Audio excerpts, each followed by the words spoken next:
be with you here today to celebrate the class of 2014. Thank you so much for having me. I'm so proud of you guys. We have a great group of students here. We have students from Highland Park High School.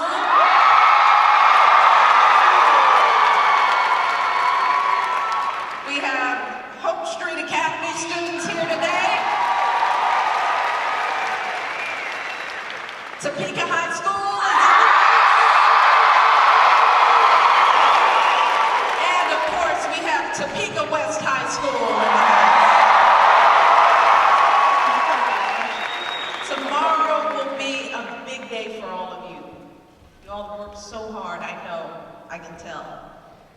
You've come so far, and as you walk across that stage tomorrow to get your diploma, know that I'm going to be thinking of you all.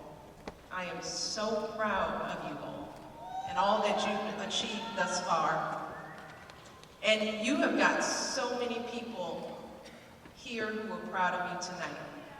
You know, your families are here, your teachers and counselors, your principals, your coaches, everyone who has poured their love and hope into you over these many, many years.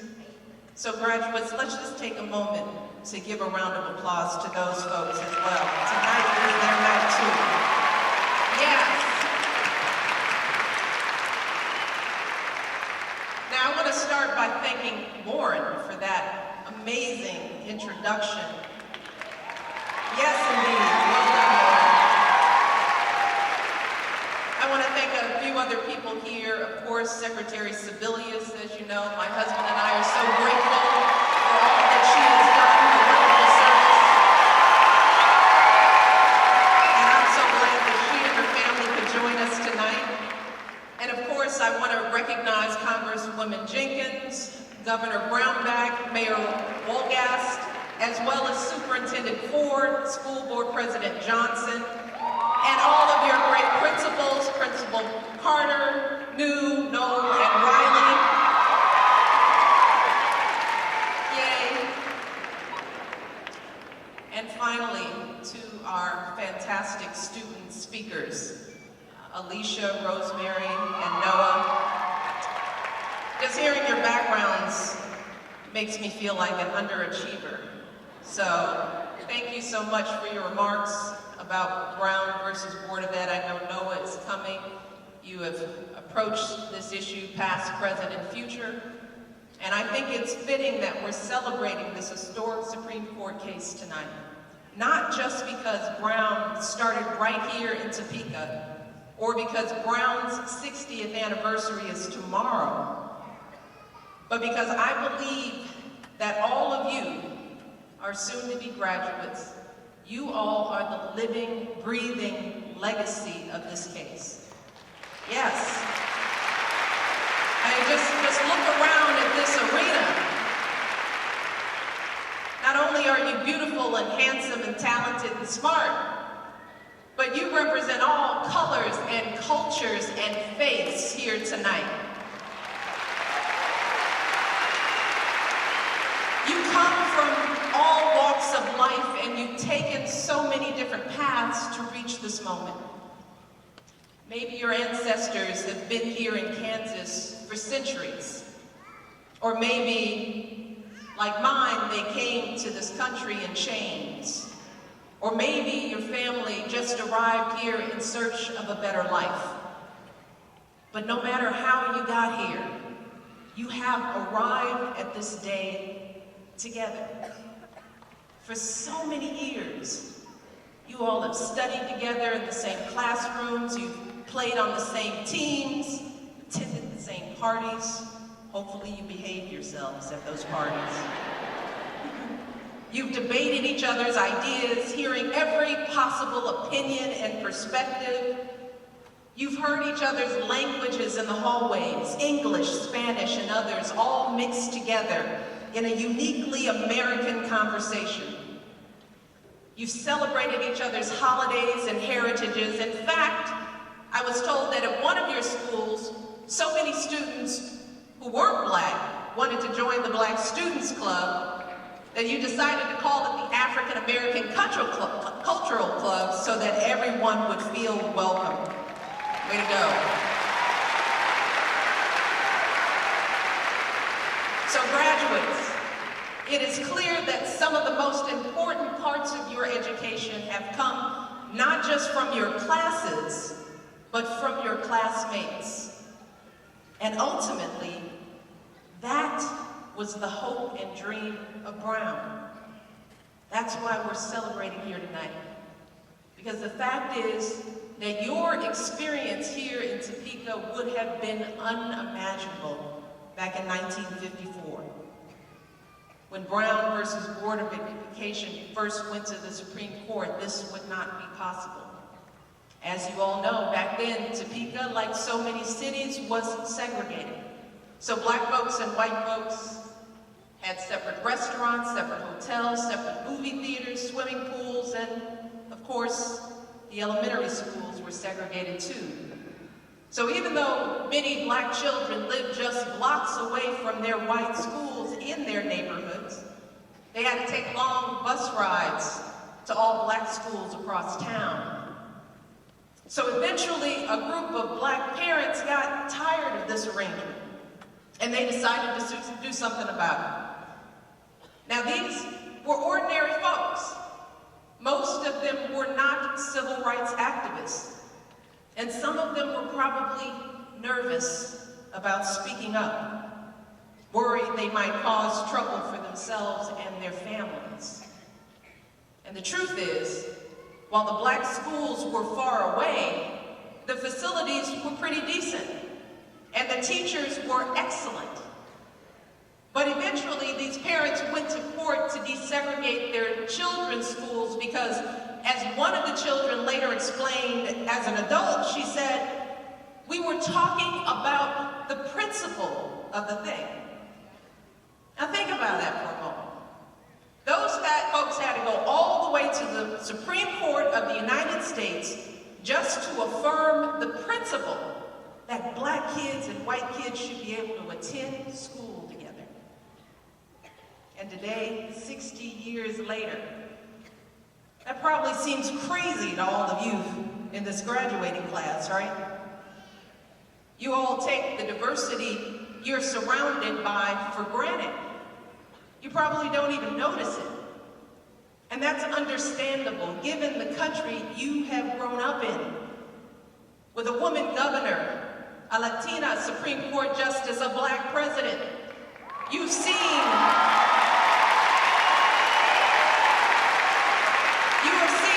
Latino singers win Grammys, black coaches win Super Bowls.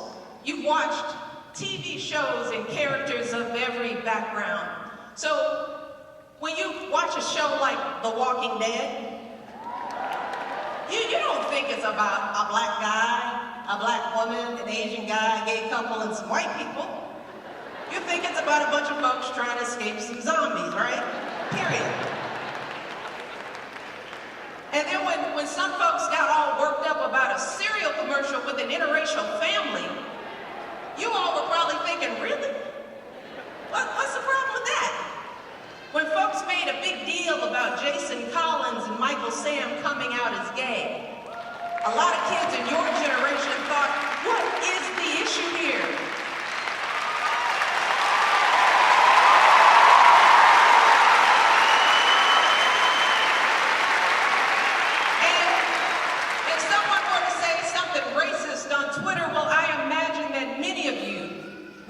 Tweet right back, letting them know that's just not cool. You see, when you grow up in a place like Topeka, where diversity is all you've ever known, the old prejudices just don't make any sense. It seems crazy to think that folks of the same race or ethnicity all think or act the same way, because you actually know those folks. They're your teammates, your lab partner, your best friend. They're the girl who's obsessed with the Jayhawks but still loves computer science programming. The guy who loves the Wildcats and dreams of being an artist. That's the world you've grown up in. But remember,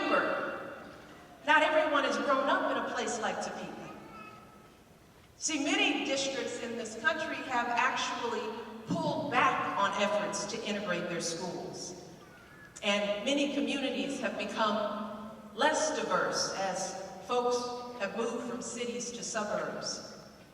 So today, by some measures, our schools are as segregated as they were back when Dr. King gave his final speech. And as a result, many young people in America are going to school largely with kids who look just like them. And too often, those schools aren't equal, especially ones attended by students of color, which too often lag behind, with crumbling classrooms and less experienced teachers. And even in schools that seem integrated according to the numbers, when you look a little closer, you see students from different backgrounds sitting at separate lunch tables, or trapped into different classes, or separated into different clubs or activities. So while students attend school in the same building, they never really reach beyond their own circles.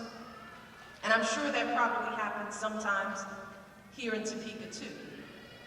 And these issues go well beyond the walls of our schools.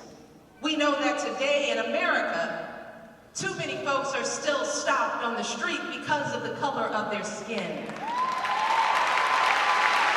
Or they're made to feel unwelcome because of where they come from, or they're bullied because of who they love. So graduates, the truth is that Brown versus Board of Ed isn't just about our history, it's about our future. Because while that case was handed down 60 years ago, Brown is still being decided every single day. Not just in our courts and schools, but in how we live our lives. Now, our laws may no longer separate us based on our skin color, but nothing in the Constitution says we have to eat together in the lunchroom or live together in the same neighborhoods. There is no court case against believing in stereotypes or thinking that certain kinds of hateful jokes or comments are funny. So the answers to many of our challenges today can't necessarily be found in our laws. These changes also need to take place in our hearts and in our minds. And so, graduates, it's up to all of you to lead the way, to drag my generation and your grandparents' generation along with you. And that's really my challenge to all of you today. As you go forth, when you encounter folks who still hold the old prejudices because they've only been around folks like themselves, when you meet folks who think they know all the answers because they've never heard any other viewpoints, it's up to you to help them see things differently. And the good news is that you probably won't have to bring a lawsuit or go all the way to the Supreme Court to do that. You all can make a difference every day in your own lives simply by teaching others the lessons you've learned here in Topeka. Maybe that starts simply in your own family. Oh, when Grandpa tells that off-color joke at Thanksgiving, or you got an aunt that talks about those people, well, you can politely inform them that they're talking about your friends. Or maybe it's when you go off to college and you decide to join a sorority or fraternity, and you ask the question, how can we get more diversity in our next class? Or maybe it's years from now when you're on the job and you're the one who asks, do we really have all the voices and viewpoints we need at this table? Maybe it's when you have kids of your own one day and you go to your school board meeting and insist on integrating your children's schools and giving them the resources they need. But no matter what you do, the point is to never be afraid to talk about these issues, particularly the issue of race, because even today, we still struggle to do that. Because this issue is so sensitive, it's so complicated, so bound up with a painful history. And we need your generation to help us break through. We need all of you to ask the hard questions and have the honest conversations, because that is the only way we will heal the wounds of the past and move forward to a better future. And here's the thing, the stakes here simply couldn't be higher, because as a nation, we have some serious challenges on our plate, from creating jobs to curing diseases to giving every child in this country a good education. And we don't even know where the next breakthrough, the next great discovery will come from. Maybe the solution to global warming will come from that girl whose parents don't speak a word of English, but who's been acing her science classes since kindergarten. Maybe the answer to poverty will come from the boy from the projects who understands this issue like no one else. So we need to bring everyone to the table. We need every voice in our national conversation. So graduates, that is your mission. To make sure all those voices are heard, to make sure everyone in this country has a chance to contribute. And I'm not gonna lie to you, this will not be easy. You might have to ruffle a few feathers, and believe me, folks might not always like what you have to say. And there will be times when you'll get frustrated or discouraged. But whenever I start to feel that way, I just take a step back and remind myself of all the progress I've seen in my short lifetime. I think about my mother, who as a little girl went to segregated schools in Chicago and felt the sting of discrimination. I think about my husband's grandparents, white folks born and raised right here in Kansas, products themselves of segregation. Good, honest people who helped raise their biracial grandson, ignoring those who would criticize that child's very existence. And then I think about how that child grew up to be the president of the United States of America.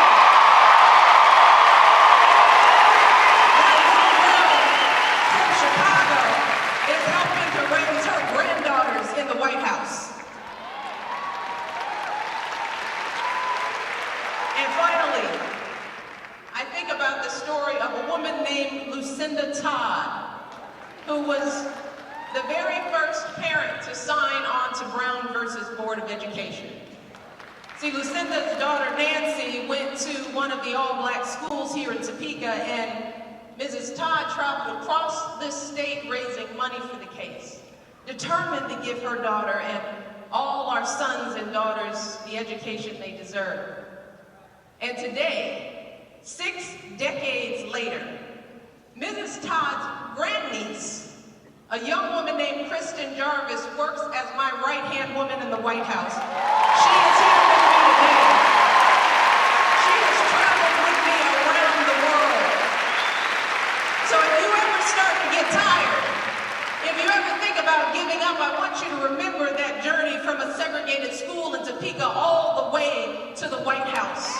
I want you to think about folks like Lucinda Todd, folks who, as my husband once wrote, decided that a principle is at stake. Folks who make their claim on this community we call America and choose our better history. Every day, you have the power to choose our better history by opening your hearts and minds, by speaking up for what you know is right, by sharing the lessons of Brown versus Board of Education, the lessons you all learned right here in Topeka, wherever you go for the rest of your lives. And I know you all can do it. I am so proud of all that you've accomplished. This is your day. I am here because of you. And I cannot wait to see everything you will achieve in the years ahead. So congratulations once again to the class of 2014. I love you.